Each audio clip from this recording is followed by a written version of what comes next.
In this video we are going to see the difference between OLTP and OLAP. In the last session I gave some introduction about the basic concepts of data warehouse and data warehousing. So we said the data warehouse is nothing but the collection of subject oriented, integrated, time variant and non-volatile data which is used for the analysis and decision making. This is data warehouse. What is data warehousing? The process of constructing the data warehouse and using it is called data warehousing. Yes, that's what we have seen in the last video. Now we'll go with the OLTP and OLAP. What is OLTP? It is nothing but online transaction processing. This is the process which is used in the operational database. And OLAP. What is OLAP? It is online analytical processing which is used in the data warehouse. So we are going to differentiate between these two with respect to different features. So who is going to use OLTP, that is operational database, and who is going to use data warehouse? With respect to the users, if you see, it is the clerk, IT professionals who will be using database, operational database. If you take data warehouse, it is used by the knowledge workers. Why the knowledge workers are going to use the data of data warehouse is, so the knowledge workers job is to analyze and gain the knowledge and to do the decision making. What can be implemented, what are the measures that has to be taken, what is the alternative solution if at all any loss occurs. So it is used by the knowledge workers or decision makers.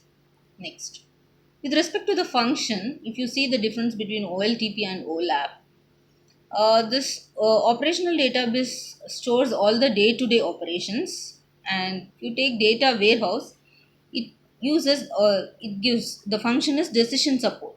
The function of the data warehouse is, as we said, it is used for the decision support.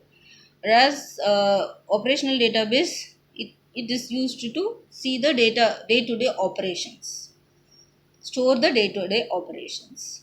Next, database design. The database design in the operational database is application oriented, whereas here it is subject oriented. Specific data, if you want, you can collect.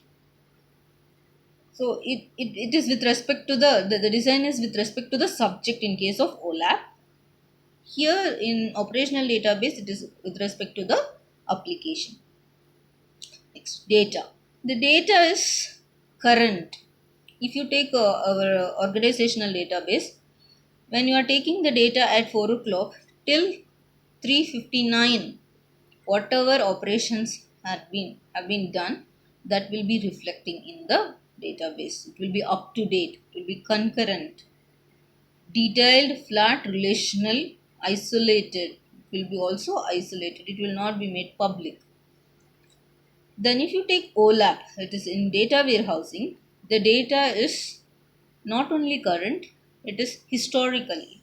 Maintains the data for the last 20 years, 30 years, 40 years. Then it is summarized, multidimensional. Yes, as I said, we are going to consolidate, we are going to integrate and consolidate the data, summarize the data. We are going to generate the report, and we are going to see the report in the multidimensional view, and that will be used for, which will be used for the decision making. Yes. Next, usage. So how it will be used? It is repetitive. If you take the database, operational database, the data will be used repeatedly, whereas in the OLAP it is ad hoc. Whenever required, they will ask for the specific data and they will be using. Ad hoc. Access. So if you take the access in OLTP, it is read write access is there, indexing, hashing and all is there. Here we are going to just scan the data which is required by the knowledge workers or the decision makers. Next, how the unit of work is measured. It is short and it is simple transactions. Here it is complex queries. So we have to query the data warehouse to get the data. See, number of records accessed. So how you are going to measure the number of records accessed is in the form of tens, maybe in a day in tens. Whereas in the OLAP, in the data warehouse, it will be millions. Millions of records would be accessed. Number of users, here it would be thousands. More than thousands will be using the, in terms of thousands, the users will be there in the database. Whereas the OLAP, if you take, this is, since the high level people are going to use or going to take decision, the number of high level people will be obviously less. So number of users of the data warehouse is in hundreds, and the database size in the operational database is 100 MB to GB.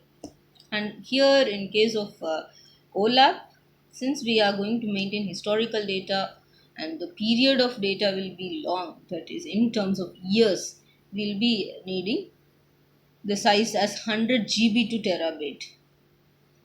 Next, metric, how we are going to measure this transaction, number of transactions per unit time. Whereas in the data warehouse, how many number of queries per unit, queries given or sent to the OLAP and responses per unit time.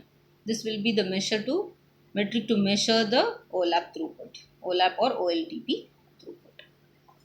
Yes.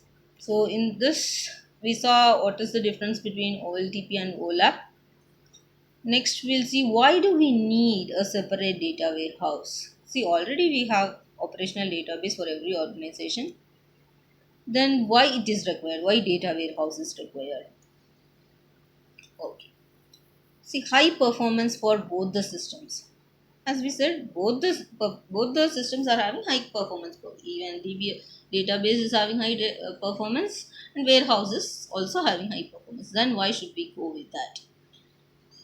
See, why DBMS is also having high database, operational database is having high performance in the sense because it has various access methods, it has indexing techniques, concurrency control can be maintained, recovery can be done.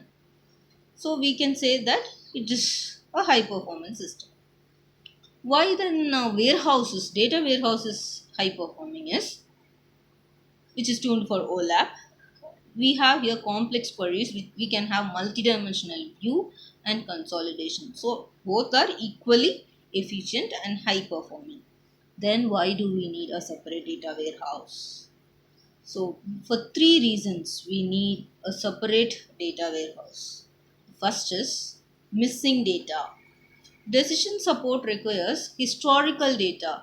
See, if I'm going to use the data to check what is the number of products sold, what is the profit earned per day, then I don't want any historical data. But I have to do some decision support analysis and decision support. Then I need all the historical data which cannot be given by my operational database. The second reason why I should go for the data warehouse is data consolidation. Yes, decision support requires consolidation. It has to get the data from the different, multiple heterogeneous data sources to consolidate, integrate, consolidate, aggregate, and summarize and generate the report, after which we can do the analysis and do the decision making, which is not there in the operational database. So operational database will get the day-to-day activities and the transactions of the particular organization. Will not get the data from the different data sources, multiple heterogeneous data sources. So for consolidation, data consolidation, we need data warehouse. The third reason why do we need data warehouse is data quality. Different sources typically use inconsistent data representations, codes and formats which have to be reconciled. Yes. So different sources will be having, as we said, different data representations which has to be converted and it should be used.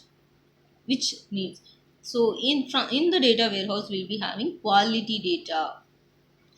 So if you take directly from the database, you will not get that quality or the format in which you want the data. So it will not be subject oriented also. that for these three reasons called missing data, data consolidation and the data quality, we are going for the separate data warehouse. So with this, I'm winding up this session. Thank you. Bye.